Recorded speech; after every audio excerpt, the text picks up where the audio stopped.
2024년 12월 3일 대통령 자리에 있었던 윤석열이란 자가 불법적 비상계엄을 선포하고 총을 든 계엄군과 장갑차를 바로 이곳에 보내지 않았습니까? 그 내란 수계와 일당들의 진입 쿠데타가 성공했다면 여기 계신 국민들이 어떤 꼴을 당했겠습니까?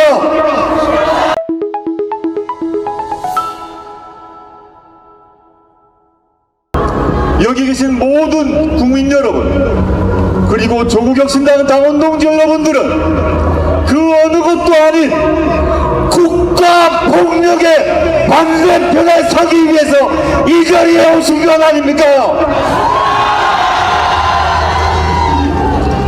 대한민국 현대사에서 국가 폭력의 역사는 길었습니다.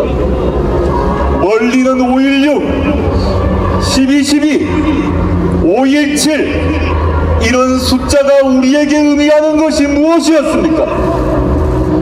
국가 권력의 억압에 의해서, 포갑에 의해서 우리 국민들은 피를 흘렸고 죽었습니다. 그런데 1987년 정치적 민주화 이후 그런 일이 끝난 줄로 알았습니다. 웬일입니까? 2024년 12월 3일 대통령 자리에 있었던 윤석열이란 자가 불법적 비상계엄을 선포하고 총을 든 계엄군과 장갑차를 바로 이곳에 보내지 않았습니까? 그 내란 수계와 일당들의 진입 쿠데타가 성공했다면 여기 계신 국민들이 어떤 꼴을 당했겠습니까? 보도에 따르면 저는 체포되었을 것이라고 합니다. 과천 수방사 지하에 있는 B1 벙커에 갇혔을 것이라고 합니다. 저는 그 보도를 듣고 제가 젊은 시절 20대 청년 시절 경찰 대공분실에 끌려갔던 트라우마가 떠올랐습니다. 캄캄한 방 안에서 불빛이 저의 얼굴만 비치고 건너편에 있던 사람들이 무엇을 할지 모르던 그 공포가 떠올랐습니다. 그렇지만 계엄령이 발포되었다는 그 소식을 듣자마자 국회의원으로서 헌법을 지켜야 한다는 의무감 때문에 몰려들고 있는 국민들과 함께 돼야 한다는 책무감 때문에 달려왔습니다. 만약에 그날 국민 여러분들께서 달려나와 장갑차와 맞서지 않았다면 온라인을 통해서 TV를 통해서 보시는 국민 여러분들이 성원을 보내지 않았더라면 저는 이 자리에 없었을 것입니다. 지금 B1 벙커 밑에서 고문을 받고 있거나 소리 소문 없이 흔적도 사라져 버렸을지도 모릅니다. 다름 아니라 국회 안에서 싸웠던 국회의원보다도 헌법을 지키기 위해 계엄을 해제하기 위해 싸워주셨던 당원동지 여러분과 국민 여러분 때문에 저는 이 자리에 있을 수 있었습니다. 대단히 감사합니다.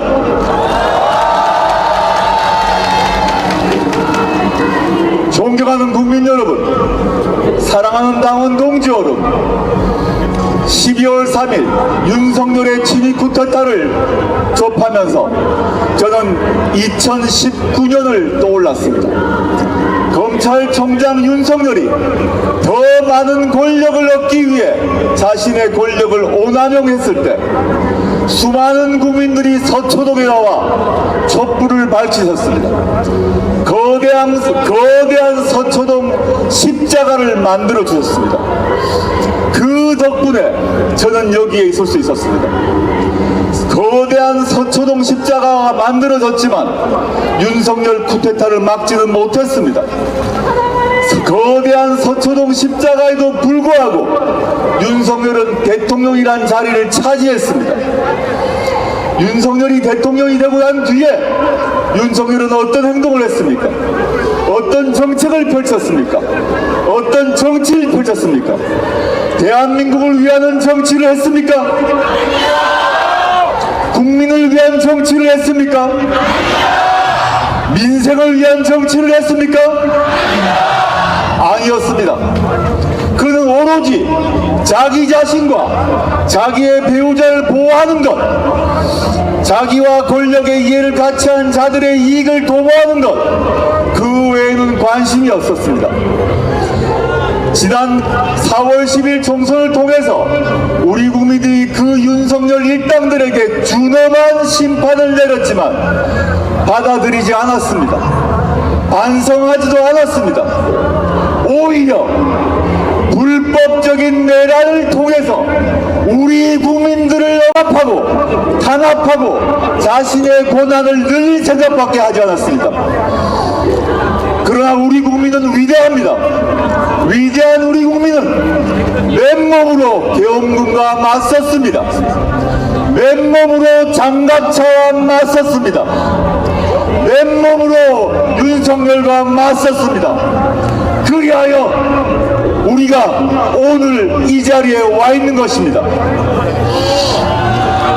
지난 1차 계엄, 지난 1차 탄핵소추 실패했습니다. 그러나 오늘 우리는 성공할 것입니다. 좀 다른 국회의원이 잘나서가 아니라 바로 이 자리에 계신 당원 동지 여러분과 국민들의 분노와 국민들의 의지와 국민들의 투지 때문에 우리 오늘 윤석열을 반드시 탄핵시키고야 말 것입니다.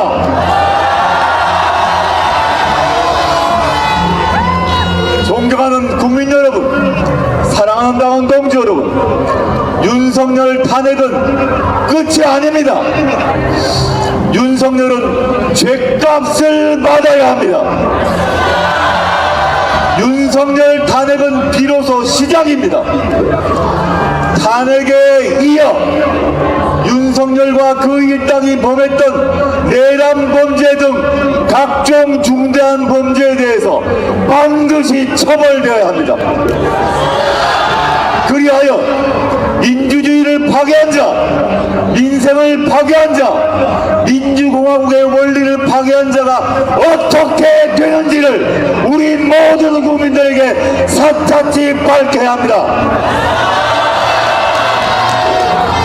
존경하는 국민 여러분, 사랑하는 당원 동지 여러분, 탄핵, 처벌, 그 다음이 남아 있습니다. 무엇이겠습니까? 그렇습니다.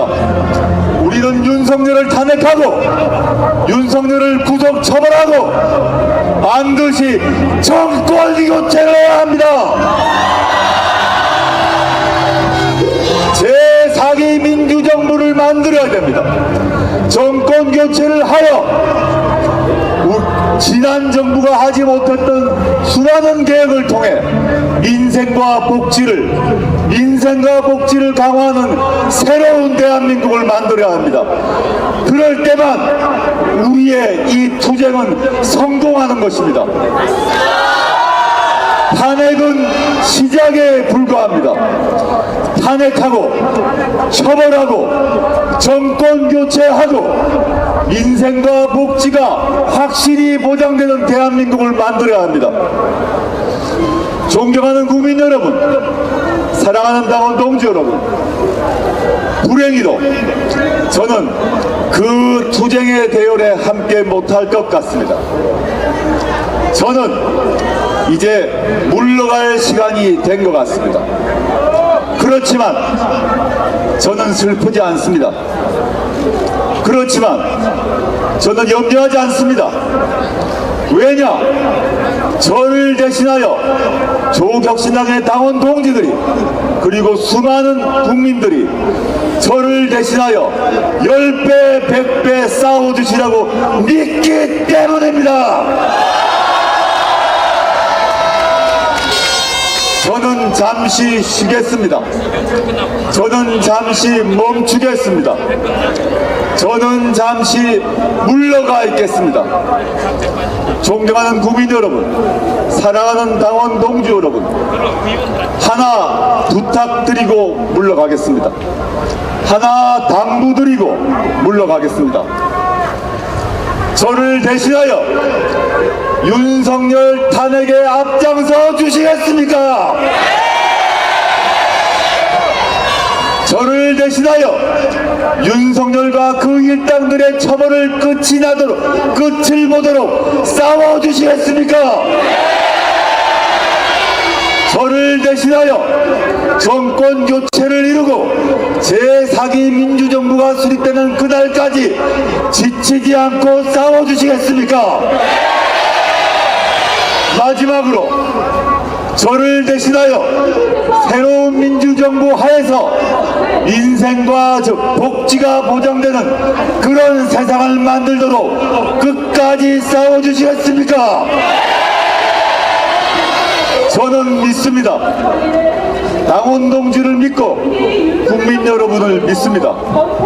우리는 지난 1년 동안 조국혁신당의 깃발 아래 가장 먼저 검찰 해체를 주장해왔고 가장 먼저 탄핵을 외쳐왔습니다. 드디어 그 시간이 왔습니다. 오늘 혹시 성공할지 모릅니다. 그러면 포기해서는 안 됩니다. 다음 주에 또 해야 됩니다. 그 다음 주 또 해야 합니다. 저에게 약속해 주십시오. 포기하지 않을 것입니까? 저에게 약속해 주십시오. 지치지 않을 것이지요. 감사합니다. 저는 여러분을 믿고 물러갑니다.